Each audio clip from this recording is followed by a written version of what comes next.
Hello दोस्तों, कैसे आप लोग। मेरा नाम है प्रेम और स्वागत है आपका मेरे यूट्यूब चैनल पे। दोस्तों आज हम पढ़ने वाले हैं क्लास 10th मैथ्स पार्ट 2 का चैप्टर नंबर 5 जिसका नाम है कोऑर्डिनेट ज्योमेट्री। दोस्तों आज हम डिस्कस करने वाले हैं प्रॉब्लम सेट 5 का क्वेश्चन नंबर 7 जो काफी ज्यादा इंपॉर्टेंट और काफी बेसिक मतलब बहुत ही ज्यादा इंपॉर्टेंट है क्वेश्चन, जो आपके बोर्ड एग्जाम्स में या आपकी जो भी सेमेस्टर है यूनिट टेस्ट हो सकते हैं उसमें आएगा ही आएगा। तो दोस्तों बिना स्किप के आपको इस वीडियो को एंड तक देखना है ताकि आपको ये जो क्वेश्चन नंबर 7 है आपको एकदम बरोबर से समझ में आ जाए। तो दोस्तों स्टार्ट करने से पहले अगर आप मेरे चैनल पर नए तो प्लीज मेरे चैनल को सब्सक्राइब कीजिए, मेरे वीडियो को लाइक कीजिए और ज्यादा से ज्यादा शेयर कीजिए और दोस्तों बेल आइकन को क्लिक करना मत भूलना ताकि मेरे लेटेस्ट वीडियो की अपडेट सबसे पहले आपको मिले। तो दोस्तों बिना देरी के हम बढ़ते हैं हमारे लेक्चर की तरफ। तो दोस्तों हमारे जो क्वेश्चन नंबर 7 है वो बोलता है find the coordinates of the circumcentre of a triangle whose vertices are -3 1 0 -2 and 1 and 3। अभी दोस्तों सर्कम सेंटर मतलब क्या रहता है, काफी ज्यादा इंपॉर्टेंट है ये वर्ड। सर्कम सेंटर मतलब क्या, एक सर्कल उसके अंदर ट्रायंगल, एक सर्कल उसके अंदर ट्रायंगल, ठीक है। अभी हम क्या करेंगे, अगर हमने ड्रॉ किए एल्टीट्यूड्स जो रहते हैं 90 डिग्री तीनों एंगल से, तीनों वर्टिसेस से उनके ऑपोजिट साइड्स पे अगर एल्टीट्यूड्स ड्रॉ किए हमने तो उनका जो ओरिजिन रहता है, इंटरसेक्टिंग पॉइंट रहता है, उससे हम बोलते हैं सर्कम सेंटर। उससे हम क्या बोलते हैं, सर्कम सेंटर। तो दोस्तों हमें इसी के कोऑर्डिनेट्स फाइंड आउट करना है। इस क्वेश्चन में हमें क्या दिया हुआ है, हमें एक ट्रायंगल के वर्टिसेस दिए हुए, समझ लो इसे ट्रायंगल के वर्टिसेस दिए हुए। नाम ले लेता हूं मैं, नाम दे देता हूं इस ट्रायंगल के वर्टिसेस को A, B और C, ठीक है। A, B और C, उसमें से A के कोऑर्डिनेट्स हमें दिए हुए -3 1, B के कोऑर्डिनेट्स दिए हुए हमें 0 -2 और C के कोऑर्डिनेट्स दिए हुए 1 और 3। हमें इन्हीं कोऑर्डिनेट्स का यूज करके हमें जो हमारा सर्कम सेंटर है वो फाइंड आउट करना। अभी आप बोलोगे भैया अभी हम इसको कैसे फाइंड आउट करेंगे, सर्कम सेंटर को हमें तो आता नहीं है। बोलूंगा भैया मैं बैठा हूं ना इधर आपको समझाने के लिए। अभी देखो अगर हमें सर्कम सेंटर है तो इसको भी एक नाम देना पड़ेगा, इसको मैंने ले लिया O। तो दोस्तों सर्कम सेंटर की एक बहुत ही बेहतरीन प्रॉपर्टी, बहुत ही बढ़िया प्रॉपर्टी आप बोल सकते हो जो होती है वो क्या रहती है कि इसका जो डिस्टेंस OA है वो डिस्टेंस OA मतलब इसका जो लेंथ है OA, OB और OC तीनों एक दूसरे के बराबर रहता है। क्या, OA, OB और OC इसके जो लेंथ है ये बराबर रहते हैं एक दूसरे के, ठीक है। ये लेंथ एक दूसरे के बराबर रहते हैं। हम इसी प्रॉपर्टी का यूज करके इसके जो कोऑर्डिनेट्स है वो फाइंड आउट करेंगे सर्कम सेंटर का। कैसे, सबसे पहले हम क्या करेंगे, सबसे पहले हम निकालेंगे डिस्टेंस OA और OB एक दूसरे के साथ में निकालेंगे। उसके बाद में हम निकालेंगे डिस्टेंस OA और OC। उसके बाद में हम क्या करेंगे, एक दूसरे को कंपेयर करेंगे। दोनों को सॉल्व करने के बाद में हमें लीनियर इक्वेशन मिलेंगे। OA OB का जब हम निकालेंगे डिस्टेंसेस तो उसके बाद में हमें एक लीनियर इक्वेशन मिलेगी। फिर उसके बाद में हम OA और OC का निकालेंगे, उसके बाद में हमें एक लीनियर इक्वेशन मिलेगी। दोनों लीनियर इक्वेशन को अगर हमने साइमल्टेनियसली सॉल्व किया उसके बाद में हमें मिलेगा सर्कम सेंटर की वैल्यू, ठीक है। तो अभी ये था ओवरव्यू क्वेश्चन को कैसे हम सॉल्व करने वाले हैं। तो आप इसका एक बार स्क्रीनशॉट ले लो इस रफ फिगर का, फिर मैं बढ़ता हूँ क्वेश्चन की तरफ।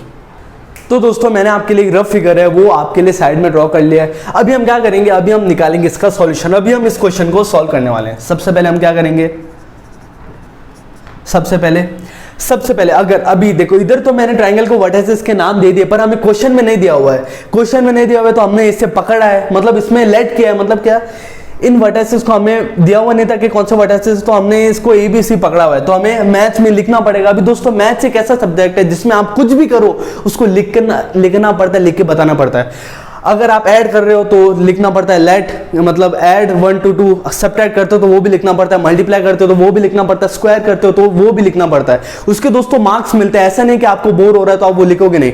दोस्तों लिखना बहुत ज्यादा जरूरी है, उसमें आपको मार्क्स मिलते हैं। नहीं लिखोगे तो काट भी सकते हैं क्योंकि एग्जामिनर को पता नहीं चलेगा कि आपने क्या किया है ये। अभी आप बोलोगे उसको दिखता है ना, दिखता है पर लिखना जरूरी रहता है फिर भी। अभी हम क्या करेंगे, अभी हम पकड़ेंगे, अभी हम लिखने वाले कि let the vertices of a triangle BAB,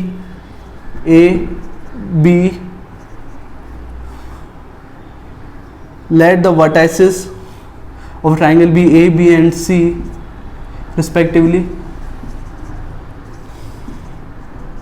and its origin be, या circumcenter and its circumcenter BO। ठीक है। अभी हमें ओ के कोऑर्डिनेट्स भी पकड़ना पड़ेगा, क्योंकि दोस्तों हमें ओ के कोऑर्डिनेट्स फाइंड आउट करने के लिए हमें कुछ उसका वैल्यू पकड़ना पड़ेगा। जैसे अगर मैंने ओ के कोऑर्डिनेट्स पकड़े ए और बी, तो हम उससे ए और बी की वैल्यू फाइंड आउट करेंगे, तभी जाके हमें ओ के कोऑर्डिनेट्स मिलेंगे, ऐसे थोड़ी मिलेंगे।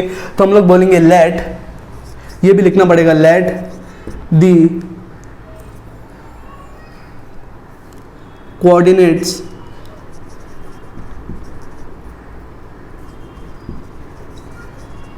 Of O B A and B, या आप लिख सकते हो ओ के कोऑर्डिनेट्स ए और बी। ठीक है, अभी इतना हमने लिख दिया। अभी हम क्या करेंगे, क्वेश्चन को सॉल्व करेंगे। सबसे पहले हमें क्या करना है, ए बी सी के कोऑर्डिनेट्स लिखना है, और ओ के कोऑर्डिनेट्स तो हम लिख ही चुके हैं। ठीक है, या तो आप इस तरीके से लिख सकते हो, या लिख सकते हो लेट ओ के कोऑर्डिनेट्स ए और बी। ठीक है, आप इन दोनों में से कैसे भी लिख सकते हो। अभी हम लिखेंगे ए के कोऑर्डिनेट्स। ए के कोऑर्डिनेट्स क्या है हमारे, -3 और 1, उसमें से -3 हमने पकड़ा है x1 और 1 हमने पकड़ा है y1। ठीक है, बी के कोऑर्डिनेट्स 0 -2, 0 को हमने लिया x2, -2 को हमने लिया y2। अभी सी के कोऑर्डिनेट्स जो है हमारा 1 और 3, उसमें से 1 को हमने लिया x3 और 3 को हमने लिया है y3। ओ के कोऑर्डिनेट्स जिसको हमने a और b पकड़ा है, उसमें से a को हमने पकड़ लिया वापस x4 और b को y4। अभी हम क्या करेंगे, सबसे पहले हम प्रॉपर्टी जो थी सरकम सेंटर की कि उसके जो OA और OB और OC तीनों एक दूसरे के बराबर रहेंगे, तो हम बोलेंगे अगर OA, OB और OC तीनों एक दूसरे के बराबर हैं, अगर OA, OB और OC तीनों एक दूसरे के बराबर है, तो उनके डिस्टेंसेस भी बराबर होंगे। मतलब क्या, distance OA is equal to distance OB is equal to distance OC। अगर ये तीनों बराबर है तो इनके डिस्टेंसेस भी बराबर होंगे। तो हम क्या करेंगे, सबसे पहले निकालेंगे डिस्टेंस OB, डिस्टेंस OA और डिस्टेंस OB का, दोनों का डिस्टेंस निकालेंगे। Distance OA is equal to distance OB, distance OA is equal to distance OB। Erase कर देता हूं, आपको समझ में आ गया होगा। अभी आप बोलोगे इसकी ऐसी प्रॉपर्टी क्यों है, बोलो भैया वो प्रॉपर्टी है, अभी ऐसा क्यों है वो तो बता नहीं सकते, पर हाँ इसकी प्रॉपर्टी है कि इसके OA, OB और OC तीनों एक दूसरे के बराबर होंगे। ठीक है, अभी OA का डिस्टेंस निकालेंगे। फॉर्मूला क्या बनेगा, OA, अभी आप बोलोगे फॉर्मूला बनेगा x2 - x1² + y2 - y1²। मैं बोलूंगा भैया बिल्कुल गलत है, एग्जाम में मत लिखना, आपको नेगेटिव मार्किंग दे देगा वो। कैसे, अभी क्योंकि हमने O के कोऑर्डिनेट्स पकड़े हुए x4 y4 और A के कोऑर्डिनेट्स x1 y1 पकड़े हैं, तो अभी इसमें हमारा फॉर्मूला बनेगा x4 - x1² + y4 - y1²। क्या बनेगा, x4 - x1² + y4 - y1²। OB का क्या बनेगा, O के कोऑर्डिनेट्स x4 y4 और B के x2 y2, तो ये बनेगा x4 - x2² + y4 - y2²। ठीक है, उसमें से हमारा x4 क्या है, x4 है हमारा A और x1 क्या है हमारा -3, तो ये बन जाएगा A -3 का स्क्वायर प्लस y4, B और y1 क्या है हमारा 1, तो ये बन जाएगा B -1 का स्क्वायर। x4 हमारा क्या था, A, x4 हमारा A था। ठीक है, x2 क्या था हमारा 0, तो ये वापस बन जाएगा A -0 का स्क्वायर प्लस y4 B और y2 क्या था हमारा, x4 था हमारा A और x2 था हमारा 0, y4 था हमारा B और y2 था हमारा -2, तो ये बन जाएगा B -2 का स्क्वायर। ठीक है, अभी दोस्तों A -3 बन जाएगा A + 3 का स्क्वायर प्लस B -1 का स्क्वायर एज इट इज। ठीक है, अभी ये A -0 का स्क्वायर तो दोस्तों A² ही बन जाएगा। ठीक है, प्लस B -2 बन जाएगा B + 2 का स्क्वायर। अभी दोस्तों अभी हम क्या करेंगे, दोनों तरफ रूट है तो हम क्या करेंगे, स्क्वायरिंग कर देंगे दोनों जगह से। क्या कर देंगे, स्क्वायरिंग कर देंगे दोनों जगह से। क्या लिखेंगे, स्क्वायरिंग बोथ साइड्स। अब दोस्तों स्क्वायरिंग मतलब क्या रहता है, स्क्वायरिंग कोई भी नंबर रहे रूट में, समझ लो 2 रूट है, अगर हम इसका स्क्वायरिंग कर देंगे तो उसका रूट निकल जाएगा, आंसर आ जाएगा 2। रूट 3 है, स्क्वायरिंग कर दिया तो आंसर आ गया 3। तो अभी हम क्या करेंगे, इसमें स्क्वायरिंग करेंगे, मतलब क्या, ऊपर स्क्वायर लगा दिया 2, तो इसके अभी इसमें क्या बन जाएगा, रूट हट जाएगा और हमें रूट लिखना नहीं पड़ेगा। तो अभी हमारा आएगा answer a plus 3 whole square plus b minus 1 whole square is equal to a square plus b plus 2 square. अभी दोस्तों अगर आपने ध्यान से देखा, अगर आपने ध्यान से ऑब्जर्व किया तो आपको इन क्या बोलते हैं जो आपको वैल्यूज मिली है उसमें आपको a plus B whole square a minus B whole square का फॉर्मूला नजर आएगा। आई एम रिपीटिंग अगेन, अगर आपने इसमें ध्यान से देखा तो आपको इसमें a plus B whole square और a minus B whole square का फॉर्मूला नजर आएगा। a plus B whole square का फॉर्मूला क्या है? a plus B whole square is equal to a square plus 2ab plus b square, और a minus B whole square का formula क्या है? a square minus 2ab plus b square. अभी हम इसी फॉर्मूले को अप्लाई करेंगे इधर इससे फर्दर सिंप्लीफाई करने के लिए। ठीक है, हमने क्या किया? हमने कुछ नहीं किया, हमने स्क्वायर रूट हटाया। अभी हम क्या करेंगे? a plus B whole square और a minus B whole square का फॉर्मूला अप्लाई करेंगे। ठीक है, इसको पकड़ा a और इसको पकड़ लिया b, तो ये क्या बन जाएगा? a स्क्वायर प्लस 2ab, मतलब क्या? 2 को 2 इंटू 3 इंटू a लिख के बता देता हूं आपको, 2 इंटू 3 इंटू a। ठीक है, ये 2 था, ये b और a प्लस 3 का स्क्वायर जो था हमारा b स्क्वायर प्लस b का square. b minus B whole square का फॉर्मूला क्या रहेगा? b square minus 2 into minus लिखने की जरूरत नहीं, माइनस 2 इंटू 1 इंटू बी, क्योंकि माइनस हम ऑलरेडी बाहर ले चुके हैं। Minus 2 into 1 into B plus B का स्क्वायर इज इक्वल टू में a स्क्वायर आ जाएगा एज इट इज इधर। ये a plus B whole square का फॉर्मूला आपको वापस इसमें नजर आएगा, तो ये हो जाएगा b square plus 2 into B into 2 plus 2 का स्क्वायर। ठीक है, अभी क्या? ये हो जाएगा a स्क्वायर प्लस 6a। ठीक है, ये हो जाएगा 6a प्लस 3 का स्क्वायर हो जाएगा 9। ये आ गया प्लस में b square minus 2 into 1 into B हो जाएगा माइनस 2b प्लस b का स्क्वायर इज इक्वल टू के वो साइड में क्या बन जाएगा हमारा? a square plus b square, ये 4b प्लस 4b प्लस 4। ठीक है, अभी आप ध्यान से देखोगे कि a square b square common मिल गए तो ये कैंसिल आउट हो जाएंगे। ठीक है, अभी हमारा क्या बचा answer? 6a plus 6a minus 2b plus 9। ठीक है, प्लस 9 और ये इधर आएगा 1 भी आएगा। ठीक है, किधर था हमारा? b स्क्वायर माइनस 2b, ये इधर b स्क्वायर की जगह पे 1 का स्क्वायर आएगा। सॉरी दोस्तों, 1 का स्क्वायर, ये आ जाएगा इधर 1। ठीक है, अभी दोस्तों प्लस 9 और प्लस 1 हो जाएगा हमारा प्लस 10। ठीक है, और अभी इधर क्या बचा? 4b plus 4।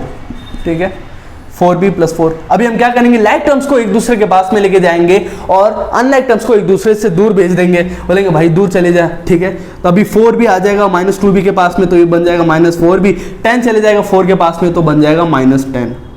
ठीक है, तो ये बन जाएगा 6a minus 6b minus 2b minus 4b हो जाएगा माइनस 6b, और 4 माइनस 10 बन जाएगा माइनस 6। अभी हम क्या करेंगे? Dividing the whole equation by 6। ठीक है, अभी अगर हमने इस पूरी इक्वेशन को 6 से डिवाइड किया तो हमारा आंसर बच जाएगा a minus B is equal to minus 1। तो ये बन जाएगा दोस्तों हमारा फर्स्ट इक्वेशन। ये दोस्तों हमारा क्या बन जाएगा? First equation. कैसे बना मैं एक बार से आपको वापस बता देता हूं। हमें क्या करना है? एक सर्कम सेंटर के कोऑर्डिनेट फाइंड आउट करने हैं, तो हमने ए बी सी ओ तीनों के कोऑर्डिनेट्स लिख के ले लिए। हमने क्या किया? डिस्टेंस ओ ए और ओ बी को जो हमारे इक्वल थे, तो हमने क्या किया? उनके डिस्टेंसेस निकाले। डिस्टेंसेस निकालने के बाद में हमने क्या किया? इनके जो स्क्वायर रूट थे, स्क्वायरिंग बोथ साइड करके इनके ऊपर का रूट हटा दिया। फिर हमने क्या देखा कि इधर a plus B whole square और a minus B whole square का फॉर्मूला बना, तो हमने इसे फर्दर सिंप्लीफाई किया। सिंप्लीफाई करने के बाद में दोस्तों हमारा इधर आंसर बना 6a minus 6b is equal to minus 6। तो दोस्तों हमने क्या किया? इसके पूरे इक्वेशन को 6 से डिवाइड कर दिया, तभी दोस्तों हमारा आंसर आ गया a minus B is equal to minus 1। तो इस इक्वेशन को मैं लिख देता हूं इधर, क्योंकि दोस्तों मुझे जो बाकी की साइड है उसे इरेज करनी पड़ेगी। तो बन गया हमारा ये फर्स्ट इक्वेशन। दोस्तों आप चाहो तो इसका स्क्रीनशॉट ले लो, क्योंकि मुझे उस साइड इरेज करना पड़ेगा। तो होपफुली तो दोस्तों अभी हमने ओ ए और ओ बी का डिस्टेंसेस निकाला, तो हमें मिला a माइनस बी, एक इक्वेशन मिल गई a minus B is equal to minus 1। अभी हम क्या करेंगे? ओ ए और ओ सी का डिस्टेंसेस निकालेंगे एक दूसरे को इक्वल रख के। अभी आप बोलोगे भैया मेरे को ओ और ओ सी क्यों निकालूं, मैं ओ बी और ओ सी निकालेंगे तो नहीं आएगा क्या आंसर? मैं बोलूंगा भैया बिल्कुल आ सकता है, उससे भी आप चाहो तो उसका भी निकाल सकते हो, बस मुझे इससे निकालना है तो मैं इससे करूंगा, ठीक है। ओ बी और ओ सी का दोनों को साथ में करके डिस्टेंसेस निकालोगे तो भी आंसर सेम ही आएगा, आंसर आ जाएगा आपको। अभी हम क्या करेंगे, निकालेंगे distance O A is equal to distance O C, ठीक है। अभी हमारा ओ ए, ओ क्या था हमारा, ओ के कोऑर्डिनेट्स x4 y4 और ए के कोऑर्डिनेट्स x1 y1, तो ये बन जाएगा अंडर रूट में x4 minus x1 square plus y4 minus y1 square, ठीक है, इज इक्वल टू ओ सी क्या बनेगा हमारा x4 minus x3 square plus y4 minus y3 square, ठीक है। x4 और x1 क्या था हमारा, x4 था हमारा a और x1 था हमारा -3, तो ये बन जाएगा a माइनस ऑफ -3 का स्क्वायर प्लस y4 क्या था हमारा b और y1 क्या था हमारा 1, तो ये बन जाएगा b माइनस 1 का square is equal to under root में x4 क्या था हमारा a, x3 था हमारा 1, तो ये बन जाएगा a माइनस 1 का square plus y4 b y x3, देखो x4 था हमारा b और x3 था दोस्तों, सॉरी माइनस ये 3 था, तो इधर a माइनस 3 का स्क्वायर बनेगा क्योंकि इधर x3 हमने पकड़ा हुआ है। तो y4 क्या था हमारा b और y3 था हमारा 3, ठीक है। तो अब ये बन जाएगा b माइनस 3 का स्क्वायर, ठीक है। अभी क्या, अभी अगर आप देखोगे तो a माइनस ऑफ -3 का स्क्वायर बन जाएगा a प्लस 3 का स्क्वायर, ठीक है, और ये b माइनस 1 का स्क्वायर एज इट इज, ये बन जाएगा हमारा a माइनस 1 का स्क्वायर ऐसे ही रहेगा प्लस b माइनस 3 का स्क्वायर। अभी दोस्तों स्क्वायरिंग बोथ साइड्स वापस करेंगे हम, squaring both sides, squaring both sides किया तो इसके इनके ऊपर का रूट हट जाएगा, इनके ऊपर का रूट हट जाएगा। एक बार ऊपर का रूट हट गया तो ये आ जाएंगे a plus 3 whole square plus b minus 1 whole square is equal to a minus 1 whole square plus b minus 3 whole square, ठीक है। अभी आप देखोगे ध्यान से तो आपको a plus B whole square और a minus B whole square के फॉर्मूला नजर आएंगे इसमें, तभी भैया नजर तो आ रहे तो क्या करें, फॉर्मूला अप्लाई कर और इसे फर्दर सिंप्लीफाई कर। तो a plus B whole square का फॉर्मूला इधर बन जाएगा तो हो जाएगा हमारा a square plus 3 into 2 into A बन जाएगा हमारा 6a, ठीक है, प्लस 3 का स्क्वायर आ जाएगा 9, ये आ जाएगा b square minus 2 into 1 into B बन जाएगा हमारा 2b प्लस 1 का स्क्वायर जो आता है हमारा आंसर 1, ठीक है।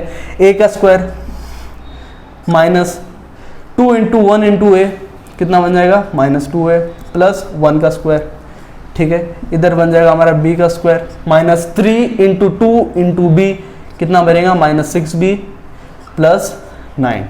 अभी क्या, अभी अगर आप ध्यान से देखोगे तो a square b square a square b square common आ रहे हैं तो ये कैंसल आउट हो जाएंगे।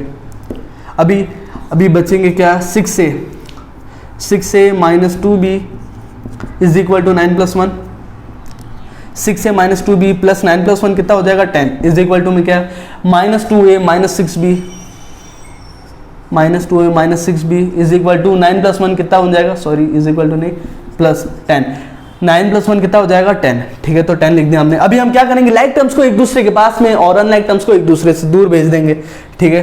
तो अभी क्या होएगा, 6a के पास में आ जाएगा -2 जो बन जाएगा +2a, -2b के पास में आएगा -6b, पास में आने के बाद में बन जाएगा 6 प्लस 6b, 10 को उधर भेज देंगे तो ये बन जाएगा 10 माइनस 10 0, ठीक है। 6a प्लस 2a बन जाएगा 8a minus 2b plus 6b बन जाएगा हमारा plus 4b is equal to 0। अभी हम दोस्तों क्या करेंगे, हमें सेकेंड इक्वेशन मिल गया है जो था हमारा इक्वेशन 2। अभी हमें इन दोनों इक्वेशन को साइमल्टेनियसली करना है सॉल्व, फिर हमें मिल जाएगा a और b की वैल्यू। अभी भैया सॉल्व कैसे करें, साइमल्टेनियसली सॉल्व कैसे करते हैं, हमें लीनियर इक्वेशन के जो भी हमने क्वेश्चंस किए हुए थे, जो आपने 9th में भी पढ़ चुके हो, 10th में भी आपका जो फर्स्ट चैप्टर है उसकी तरह साइमल्टेनियसली सॉल्व करना है। हम क्या करेंगे, जो भी हमारा इक्वेशन 1 है उससे 4 से मल्टीप्लाई कर देंगे, क्यों, क्योंकि हमें b और b को कैंसिल आउट करना है। अभी हम लिखेंगे मल्टीप्लाई इक्वेशन 1/4, ठीक है। इक्वेशन 1 को 4 से मल्टीप्लाई कर दिया तो ये बन जाएगा 4a minus 4b is equal to -4, ठीक है। मल्टीप्लाई करने के बाद में मॉडिफाई बन गया है, मॉडिफाई हो गया तो इसको हम नाम दे देंगे इक्वेशन 3। अभी हम क्या करेंगे, ऐड इक्वेशन 2/3, इक्वेशन 2 और 3 को ऐड करेंगे, ऐड इक्वेशन 2/3, ठीक है। इक्वेशन 2 क्या है हमारा, 8a + 4b is equal to 0, और इक्वेशन 3 क्या है हमारा, 4a minus 4b is equal to -4, plus 4b minus 4b हो जाएगा कैंसल आउट, 8a + 4a हमारा बन जाएगा 12a इज इक्वल टू -4, 0 - 4 तो -4 होता है। अभी 12 जो है हमारा मल्टीप्लिकेशन में है तो इधर नीचे जाने के बाद में बन जाएगा डिवीजन फॉर्म में, तो ये हो जाएगा हमारा a इज इक्वल टू -4/12, तो -4/12, 4 1 4, 4 2 8, 4 3 12।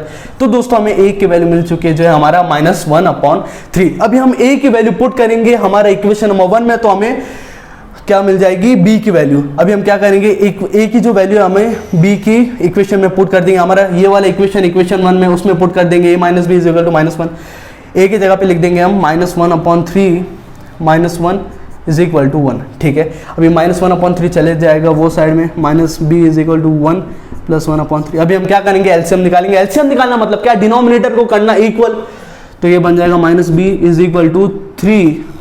कैसे, क्या मैंने 1 को ऊपर नीचे दोनों से 3 से मल्टीप्लाई किया तो ये बन जाएगा हमारा 3 + 1/3। तो -b का वैल्यू दोस्तों हमें मिल जाएगा,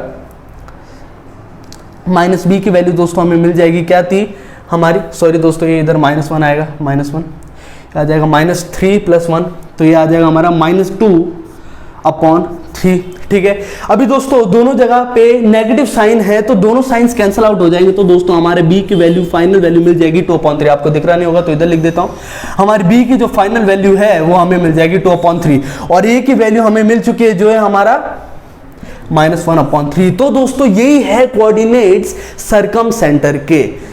थोड़ा लेंथी प्रोसेस है, थोड़ा बड़ा क्वेश्चन है, पर दोस्तों क्वेश्चन है आपका इंपॉर्टेंट, आपको एग्जाम में आने की इसके चांसेस है। ऐसे नहीं बोलूंगा कि 100% आएगा, आने की इसके चांसेस है, तो आपको इसको ध्यान से एकदम बरोबर तरीके से करके लेना है। हमने क्या किया, हमने इस सर्कम सेंटर के कोऑर्डिनेट्स फाइंड आउट करना है, ठीक है। हमने क्या किया, सबसे पहले इनके कोऑर्डिनेट्स लिख के ले लिए, ABCO, x1 y1, x2 y2, x3 y3 और x4 y4। उसके बाद में हमने क्या किया, सबसे पहले हमें पता है सर्कम सेंटर की प्रॉपर्टी OA, OB और OC तीनों एक दूसरे के इक्वल रहते हैं, तो हमने क्या किया, सबसे पहले OA और OB के डिस्टेंसेस एक दूसरे के इक्वल बताए और उनका डिस्टेंस निकाला।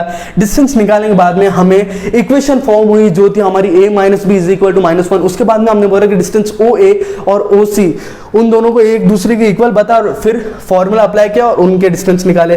डिस्टेंस निकालने के बाद में हमें सेकंड इक्वेशन मिल गई जो थी हमारी 8a + 4b is equal to 0। फिर हमने देखा कि दो इक्वेशन फॉर्म हो गई, तो हम इन दोनों इक्वेशन को साइमल्टेनियसली लीनियर इक्वेशन की तरह सॉल्व कर सकते हैं। तो हमने क्या किया, इक्वेशन 1 को 4 से मल्टीप्लाई किया। क्यों, क्योंकि हमें इसे फर्दर सॉल्व करना था। अगर हमने इससे 4 से मल्टीप्लाई कर दिया तो ये कैंसिल आउट हो जाएगा, b की वैल्यू और हमें a की वैल्यू मिल जाएगी। तो हमने वैसे ही हुआ, ऐड इक्वेशन 2/3, हमने इक्वेशन 3 हमें मिल गई थी 4a - 4b is equal to -4।